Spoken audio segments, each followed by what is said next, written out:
Ya, chiquillos, vuelvo atrás. Como les comentaba, entonces la idea va a ser como enlazar todos los conceptos que hemos visto de, el curso online, ya mediante la explicación de la unidad que es literatura y estética o diálogo estético. Y para eso nuestro objetivo de hoy día es analizar un texto literario según su estética. Para eso, antes de hablar de la estética principalmente, tenemos que hablar de la literatura y vamos a comprender la literatura como una representación artística o manifestación también artística, en la cual lo ficticio va a ser primordial porque la literatura es una representación de la realidad, ¿ya? Se basa mucho en la palabra mímesis, ¿ya? Que es una palabra que puso en boga Aristóteles cuando habla de la estética literaria. Y tiene que ver con esta idea de imitar la realidad, pero no imitarla como a la perfección, porque si ustedes se fijan, cuando el escritor o el artista hace una representación de la realidad, es una representación que pasa por su experiencia de vida, por lo tanto, desde ese punto ya es subjetiva. Por ejemplo, en la obra que nosotros vemos acá, que no recuerdo el nombre exacto, es una obra de Van Gogh, pero es, me parece, Café Medianoche en París, algo así. Esta representación es de un café de París, pero si ustedes se fijan, si nosotros la empezamos a analizar, no es una representación idéntica o una imitación, una mímesis idéntica de la realidad, sino que es una interpretación que va a tener el autor, ¿ya? Esto tiene mucho que ver con lo que decía el texto que ustedes tenían que leer para la actividad anterior, La verdad de las mentiras, que habla acerca de la creación literaria, que pese a que esté representando una realidad, decía Vargas Llosa, esa realidad siempre va a pasar por un elemento de ficción, por la mentira, podríamos decir que se le llama, llamémosle ficción en particular. ¿Por qué? Porque va a ser una representación del escritor o del artista, ¿ya? No va a ser 100% verídica, incluso los que dicen, los relatos que dicen basados en hechos reales, sabemos que dentro de esa construcción literaria, ese hilo argumentativo que arma, hay muchos elementos que son ficticios y que el autor va incluyendo para producir un efecto estético en el autor, o sea, perdón, en el lector. Ya vamos a hablar un poco de qué se trata el efecto estético. Entonces, cuando hablamos de literatura, tenemos que también comprender las funciones que tiene. La idea de trabajar la estética no es solamente entender la literatura, la belleza de la literatura o entender la literatura como algo bello, sino que también cumple funciones que van variando según la época. La primera función de la literatura, de los textos literarios orales que nace en la antigua Grecia, tiene que ver con una función educativa o moralizante. ¿Se acuerdan cuando hablamos del origen del teatro? Que cumplía en su inicio la función de educar al público, a las masas. Bueno, esas funciones se han mantenido durante el tiempo e incluso en la Edad Media y en el neoclasicismo fueron súper fuertes. Se trataba de regular los valores de la gente a partir de la representación de acciones de personajes ficticios, pero enseñaba a través del ejemplo, ¿ya? De lo que vivían esos personajes. También tenemos una función que se llama cognitiva, y esto tiene que ver con el conocimiento, ¿ya? Nos entrega el conocimiento sobre distintos mundos, ¿ya? En el que se sitúa la novela. Esto, chiquillos, tiene que ver directamente con la creación de mundos diferentes o la posibilidad que tiene el autor de introducirnos en otras culturas, ¿ya? En otros estilos de vida, en otras vivencias. Y a partir de la experimentación de las vivencias de los personajes, el lector lo que hace es aprender, conocer, ¿cierto? De ahí viene cognoscitivo, conocer otras realidades. También una función que a mí la que me parece más atractiva, y ya estoy dando una visión personal, tiene que ver con la crítica social, ¿ya? Aborda problemas éticos del medio histórico en el que se desarrolla. Esto tiene que ver básicamente con la posibilidad o el poder que tiene el escritor de denunciar realidades que no están siendo reconocidas por la sociedad, ya realidades subalternas. las muestra y las presenta para desarticular, podríamos decir, un poder hegemónico imperante que está determinando la sociedad. Lo que hace el escritor aquí más que nada es tomar elementos que están siendo ignorados por esta sociedad, por esta masa, y traerlos a la palestra, ya publicarlos. De ahí nace su crítica también social. Por lo general, esto se le atribuye a los movimientos naturalistas y realistas, pero ustedes que trabajaron la novela distópica dentro de las clases online se habrán dado cuenta que en la novela distópica, pese a que trata un mundo ficticio posterior muy diferente al de nosotros, también se puede hacer una crítica social, ¿ya? Por ejemplo, en los Juegos del Hambre, la gente que pudo ver la película o leer el libro también, se habrá dado cuenta que hay una fuerte crítica a la segmentación de las clases sociales. Si bien esto se ha llevado al extremo, por supuesto, pero sí hay una crítica de la segmentación. Los distintos distritos, los 12 distritos, podríamos traducirlos perfectamente acá en los estratos sociales de Chile. O sea, tenemos el ABC1 y los de vulnerabilidad. ¿Ya? Y para qué hablar de la clase media que está como intermedio, que no es ni chicha ni limonada. Entonces, perdón la expresión coloquial, pero tiene que ver con esto, ¿ya? Con la posibilidad de hacer una crítica social que, si bien se le atribuye a los movimientos naturalistas y realistas, también hay textos de ciencia ficción que pueden hacer perfectamente una crítica a la sociedad a partir de la analogía de sociedades bastante parecidas a la nuestra, ¿ya? Vamos entonces.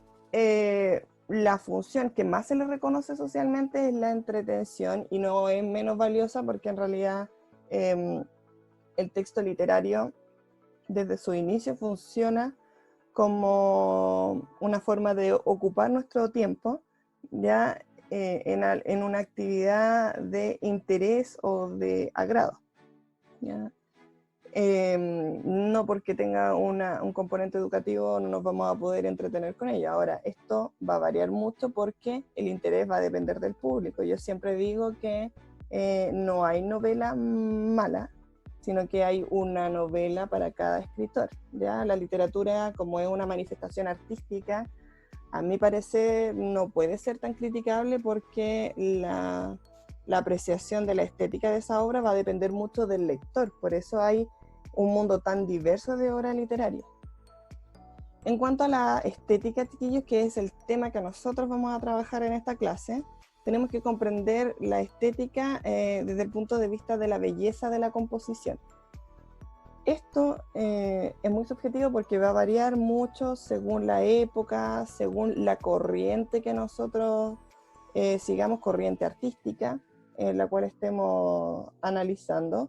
Y eso es lo que vamos a tratar de dilucidar hoy día. Vamos a tratar de poner algunos conceptos claves y objetivos para que ustedes puedan reconocer la estética de una obra literaria, ¿ya? Darle un poco de objetividad a este elemento tan subjetivo. Si nosotros buscamos la definición de estética, nos vamos a encontrar con distintas definiciones que nos van a llevar siempre a lo mismo, que tiene que ver con la búsqueda o la construcción de la belleza a partir de la obra, ¿ya? Por ejemplo, acá tenemos perteneciente relativo a la estética, disciplina que estudia la belleza. O sea, aquí de plano la belleza, ahora sabemos que el concepto de belleza es algo muy, muy subjetivo. También otra definición bastante importante tiene que ver con esto, con la disciplina que estudia la belleza y los fundamentos filosóficos del arte. Y en esta definición nosotros nos vamos a situar porque, como les dije, decir que algo es bello es muy subjetivo, pero sí podemos plantear unos fundamentos filosóficos o estéticos desde nuestro punto de vista que nos van a permitir analizar cuál es como la belleza o la gracia, podríamos decir, o la riqueza de una obra literaria, ¿ya? Según el movimiento al cual pertenece, según el autor también, porque el autor influye mucho en la construcción, según las técnicas literarias que utiliza. Eso nos van a dar un poco más de objetividad al momento de presentarnos frente a una obra. ¿Y por qué les digo que es un concepto muy complejo y subjetivo? Y aquí les voy a pedir parte de su participación a algunas personas. Esta obra, que es neoclásica, ¿cierto? El nacimiento de Venus, no sé si hay muchas personas que puedan decir que es una obra fea, ¿cierto? No sé qué opina Javi Ormazábal. Javi, ¿puedes activar tu micrófono? Sí. Javi, ¿cómo encuentras tú esta obra según tu parecer? A mí me gusta esta obra. ¿Sí? ¿Sabe de quién es? No, Botticelli, perdón. me suena. Sí, es un pintor italiano que habla acerca del nacimiento de Venus. A mí también me gusta mucho esta obra, porque, bueno, obviamente representa una parte de la mitología griega que para mí, al menos, tengo como un acercamiento hacia eso. Y también representa la cosmovisión de una época. O sea, tenemos una mujer con rasgos muy europeos, ¿cierto? Pero que además, si ustedes se fijan, el tronco de esta señorita que está acá adelante, que es Venus, es un tronco que no es muy femenino. No sé si se habrán dado cuenta. De hecho, físico-culturista podríamos decir para la época, pero en la época se representaban pocas mujeres. La mayor parte de las representaciones son masculinas, porque se consideraba que el cuerpo de la mujer era muy adiposo.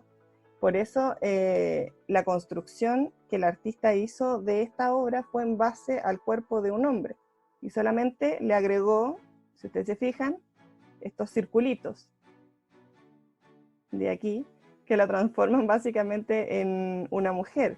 Y claro, la gracia que tiene, además de que es muy bonito, ¿cierto? Tiene que ver con esta historia de la construcción, de cómo se hizo esta obra y cuál es la cosmovisión que quiso presentar el artista. Vamos a la siguiente, a ver si podemos decir lo mismo de las otras.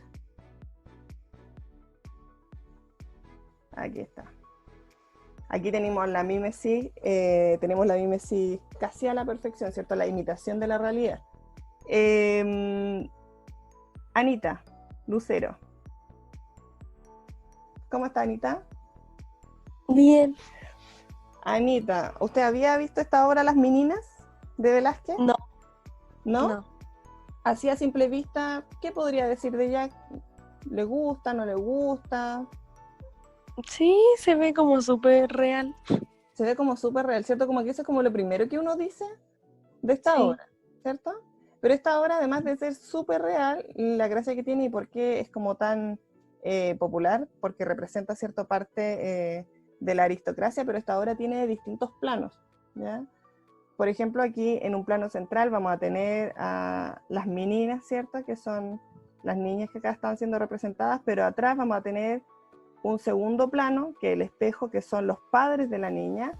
Después atrás tenemos un tercer plano, no recuerdo quién era este personaje, pero tenemos un personaje fuera de escena que está posicionado intencionalmente dentro de la obra. También tenemos al mismo pintor que se pinta a sí mismo, o sea, tenemos parte de los primeros autorretratos de la época. Y si nosotros ampliáramos el cuadro, vamos a poder ver distintos elementos que están funcionando dentro del cuadro y que tienen que ver con la riqueza de la representación, ¿ya? Ahora, en simples palabras, nosotros lo encontramos bonito porque encontramos que es muy realista, ¿ya? A mí me recuerda mucho a mi hijo siempre me dice, yo voy a hacer una pintura o un dibujo muy realista, o me reta porque cambio los colores porque eso no es realista. Entonces, como que en una época estuvo muy, muy de moda, podríamos decir, considerar la belleza o la estética como una imitación idéntica de la realidad. Pero eso va variando. Por ejemplo, Salvador Dalí. Dígame, ¿no? Que no parece un dibujo de niño de básica. ¿Alguien le gustaría opinar sobre esta obra? ¿Alguien que le guste Salvador Dalí? ¿O saco a alguien al azar? Antonia Reyes. Antonia Reyes, ¿estás ahí? ¿Cómo Sí. estás, Antonia? Bien. Bien. Antonia, tenemos una representación del Quijote acá. ¿Qué le parece? O sea, yo la encuentro bonita, me gusta a mí. Bien. ¿Qué es lo que le gusta de esta obra? que es sencilla, no tiene mucha cosa. Tiene que ver con la sencillez, ¿cierto? Ahora, nos quedan 10 minutos, por Dios. Vamos a tratar de sintetizar. Ahora, lo que dice la Antonia, el tema de la sencillez, también tiene que ver con un ámbito estético, ya con una corriente estética. Esta obra pertenece al movimiento surrealista. Sabemos que el movimiento surrealista lo que busca es ir en contra de esta imitación idéntica de la realidad. Por lo tanto, esto, chicos, es una propuesta artística y se debe comprender desde esa propuesta artística, desde la corriente. Eso es lo que va a marcar fuertemente la estética.